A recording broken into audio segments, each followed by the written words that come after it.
রান্নাঘরে ঝুড়ি কিংবা র্যাকে একসাথে রাখা একাধিক তরকারি প্রয়োজন মতো রান্না করছেন তা, কিন্তু যৌথভাবে নানা তরকারি ও মশলা রাখার অভ্যাস নষ্ট করে খাবার, স্বাদেও আনে তারতম্য। এই যেমন আলু রান্নাঘরে না রাখাই ভালো। রান্নাঘরে রেখে দিলে তা আলোর সংস্পর্শে আসে, যার ফলে দ্রুত অঙ্কুরিত হয়। অঙ্কুরোদ্গম এড়াতে বাতাস চলাচল করে এমন ব্যাগে সংরক্ষণ করুন বা ছায়াযুক্ত স্থানে রাখুন আলু। এতে আলু দীর্ঘদিন ভালো থাকার পাশাপাশি স্বাদও বজায় থাকবে। টমেটো সংরক্ষণ করার জন্য উপযুক্ত নয় রান্নাঘরের উন্মুক্ত পরিবেশ, কারণ এটি অন্যান্য তরকারির সঙ্গে খোলা জায়গায় রেখে দিলে আরও দ্রুত পেকে যেতে পারে কিংবা নষ্ট হয়। তাই টমেটো বেশি দিন সংরক্ষণ অথবা স্বাদ ঠিক রাখার জন্য রাখুন ফ্রিজে।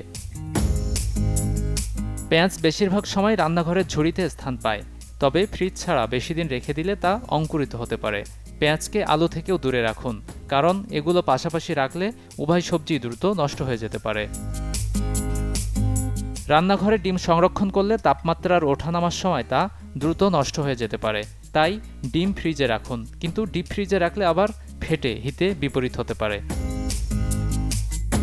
নরম এবং তুলতুলে ব্রেড কে না পছন্দ করে, কিন্তু যখন তা রান্নাঘরে রেখে দেন দ্রুত বাসি হয়ে যেতে পারে।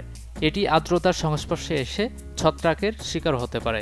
ব্রেড রাখার সর্বোত্তম জায়গা হলো রুটির বক্স অথবা ফ্রিজ। Desk report, channel 24।